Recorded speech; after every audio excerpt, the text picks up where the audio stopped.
So when you're looking at that thing you want and you're saying yes to it, you're activating a thought. And the law of attraction is responding to that thought and bringing you things that match that. But when you are looking at something that you do not want and you shout no at it, you are actually not pushing it away. Instead, you are activating the very thought of what you do not want, and now law of attraction is lining those things up for you also. This is a universe that is based upon attraction. Everything is about attraction. You might be thinking about the past or the present or the future, but whether you're remembering or observing or imagining, still in that process you are activating thought, and law of attraction, which is the most powerful law in the universe, is responding to your thought. You see law of attraction evidenced in your society when you see that the one who speaks most of illness has it, when you see that the one who speaks most of prosperity has it. Law of attraction is evident everywhere around you if you are understanding what it is. It has to do with you being a magnet, attracting thought, attracting people, attracting events, attracting lifestyle. Indeed, everything that you bring into your experience, you bring because of this powerful law of attraction. You live in a reality where there is this buffer of time, and truly that serves you. You're really not wanting to be in an environment where your thoughts manifest immediately.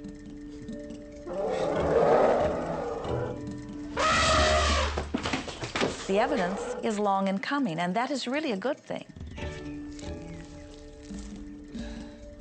We do not encourage that you try to monitor your thoughts. That will sort of make you crazy. There are so many thoughts coming to you from so many different directions about so many different subjects. That's where your emotional guidance system comes in. Your emotions, your emotional guidance system is what helps you to understand what you're thinking. There are only two emotions from our perspective. One feels good and one feels bad.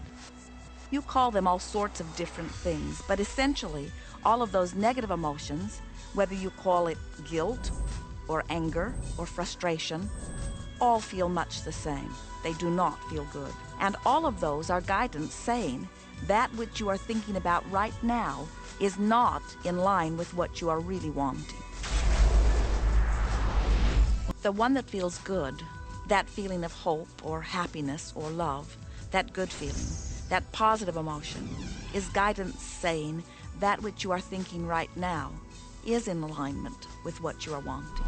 The better you feel, the more in alignment you are. The worse you feel, the more out of alignment you are. What you are doing as you are moving through the variety of your day-to-day experience is you are offering thoughts that are literally formulating your future experience. And you can tell by the way you feel if the things that you're moving toward will please you when you get there.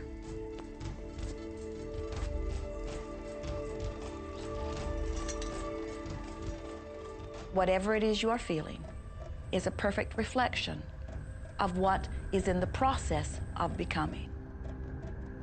What you think and what you feel and what manifests is always a match, every single time, no exception. And when you begin to get the hang of this, when you begin to guide your thoughts based upon the way they feel, and you begin to notice the correlation between what you're feeling and thinking and what's coming back to you, before you know it, you will know that you are the creator of your own reality. And those who are watching from a distance will stand in amazement at the perfect life you live. So we like to say to you that the creative process is a three-step process. Step one is you must ask for what you want.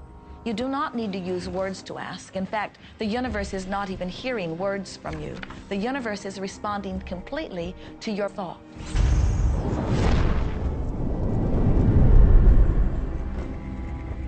The second step is answer, an answer to what you're asking. And that is not your work in your physical form. The universe will do that step for you. All of the universal forces are responding to the thoughts that you have set into motion.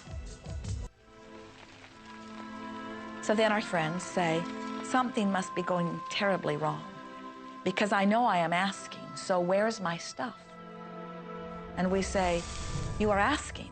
You are completing step one. You can't help but do that. The universe is answering every time, no exception. But there is another step that you must understand, and it is called step 3, which is the receiving step, which means you must bring yourself into alignment with what you're asking for. When you're in alignment with what you want, you feel wonderful. That's what enthusiasm is. That's what joy is. That's what appreciation is. That's what that feeling of passion is. But when you are feeling despair or fear or anger, those are strong indicators that you are not right now in alignment with what you're asking for. And so when you begin to realize that the way you feel is everything, and you begin to direct your thoughts based upon how they feel, little by little, you can find the feeling place of it, and now you are one with it, and now it must manifest into your experience.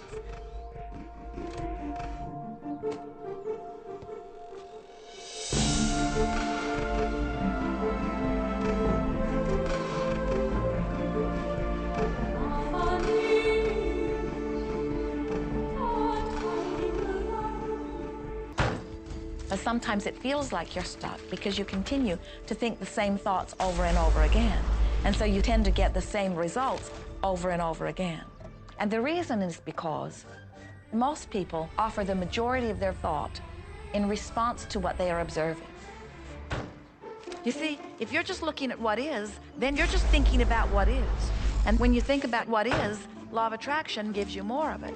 And then if you just observe what is, then you're just thinking about what is. And law of attraction gives you more of what is. And then if you just observe, well, we've been over this, haven't we? You have to find a way that you are approaching what is through a different vantage point. As you are fussing about not having enough money, as you are talking to your friend about not having enough money, as you are feeling unhappy about not having enough money, you are actually activating within yourself or continuing the activation of a thought that is very different from the desire that you have launched.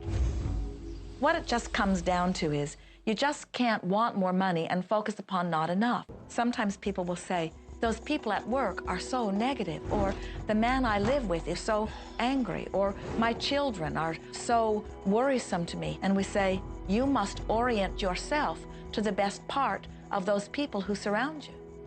We encourage that you get a notebook and that you make a list of the positive aspects of the people that you spend a lot of time with.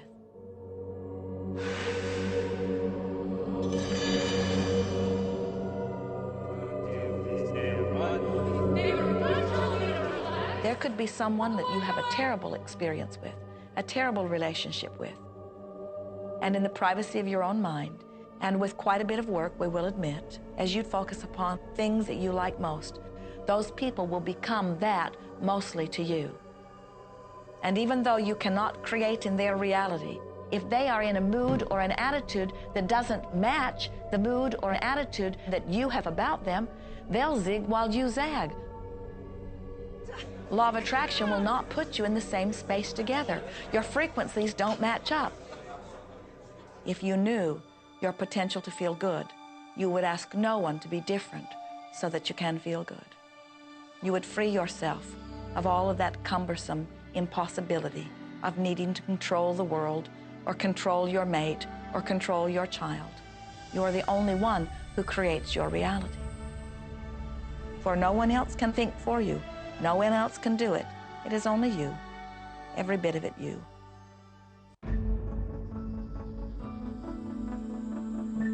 There is only a stream of well-being that flows, you know. It is a stream of pure positive energy. And the universe, all that we know, is abundant with only that. This is a world that is based upon well-being, and well-being dramatically abounds.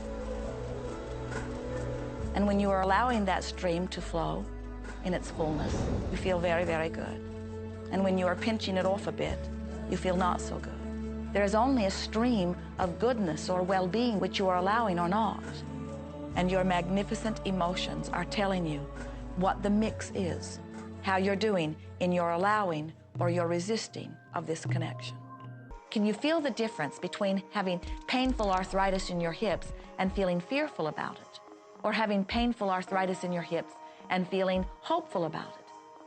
The difference between fearful and hopeful is the difference between recovery or not.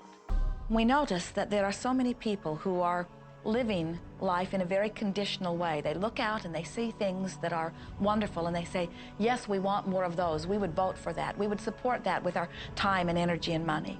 But then they look out and they see things that they do not want, terrible things that they do not want to live and that they do not want to see others live. And they say, we've got to do something about getting rid of those things. But they don't realize that as they push against the unwanted, they add power to it.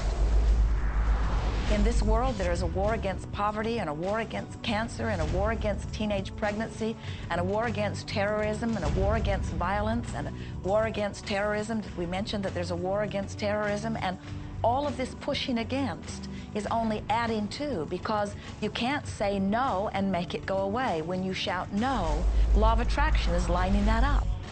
People will say, well, shouldn't I focus upon that? That is true. And we say, that is like saying, because someone gave their attention to something they did not want long enough that now it is manifested, I should do it too. And we say, we don't really understand that reasoning. You are not here to try to get the world to be just as you want it to be. You are here to create the world around you that you choose, while you allow the world as others choose it to be, to exist also.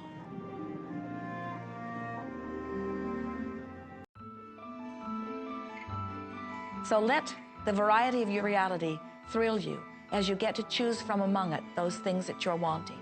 And when you see something that you want in your experience, think about it. Find the feeling place of it. Get inside of it.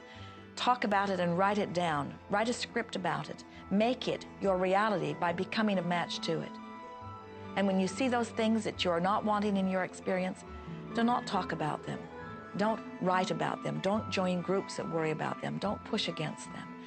Do your best to ignore them. Remove your attention from the things that you do not want, while you give your undivided attention to the things that you do want. You are extensions of source energy, and you are here in these magnificent bodies, but your bodies have distracted you, for the most part, from who you really are.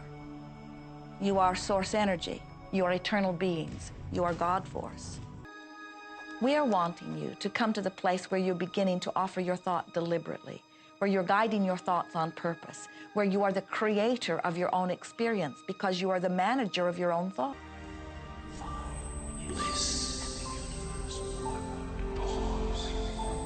Joseph Campbell said, follow your bliss.